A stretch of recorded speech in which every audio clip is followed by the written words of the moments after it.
प्रार्थनाद्वारा मानिसहरू परिवर्तन हुन्छन्, प्रार्थनाद्वारा शक्ति प्राप्त गर्छन्, प्रार्थनाद्वारा जीवन परिवर्तन हुन्छ, प्रार्थनाद्वारा संसार परिवर्तन गर्न सक्छ, प्रार्थनाद्वारा नै परमेश्वरले काम गर्नुहुन्छ। आमेन।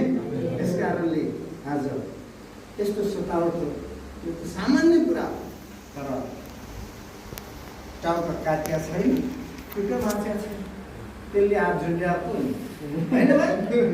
लामखुट्टेले खाएको त हो, त्यो के होइन कि आज तपाईँहरूले गर्दा हामी समेत जोसिएको छ।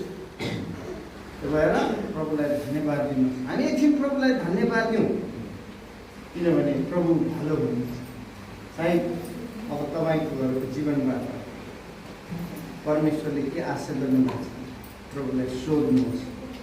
प्रभु अब म के गर्छु, प्रभु मबाट तपाईँ के चाहनुहुन्छ, म यो गर्छु होइन, अब तपाईँ फेरि प्रभु कहाँ के गर्नु पर्यो?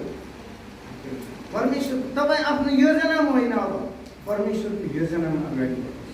तपाईँको लागि अब ठुलो चुनौतीहरू छ, त्यो चुनौतीहरूको समस्याको समाधान मान्छे चाहिँदैन भन्नु खोजेको होइन, हामीलाई मान्छे चाहिन्छ, तर मान्छेलाई काम गर्ने चाहिँ परमेश्वर नै, परमेश्वरको आत्मा। त्यस कारणले यूहन्ना 15 अध्यायमा आइसकेपछि प्रभुले भन्नुहुन्छ उहाँ चाहिँ किसान हुनुहुन्छ होइन, अनि यीशु ख्रीष्ट चाहिँ रोड हुनुहुन्छ, हामी चाहिँ हाँगा।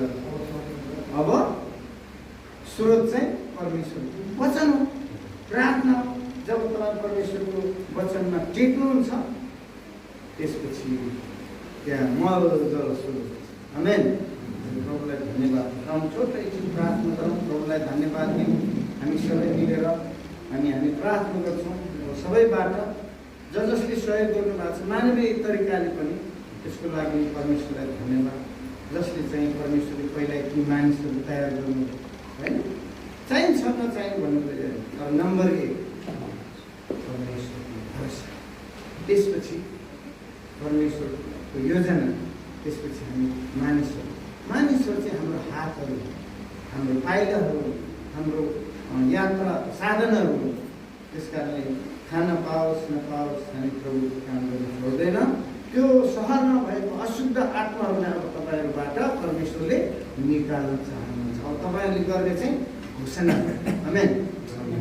परमेश्वर पिता तपाईँलाई धन्यवाद दिन्छु विशेष गरी यो समयमा आज यी 3 भाइबाट दीपक भाइ सहितको 3 जना भाइलाई तपाईँ परमेश्वरले लिनुभएको छ, ग्रहण गर्नुभएको छ, आशिष दिनुपर्छ।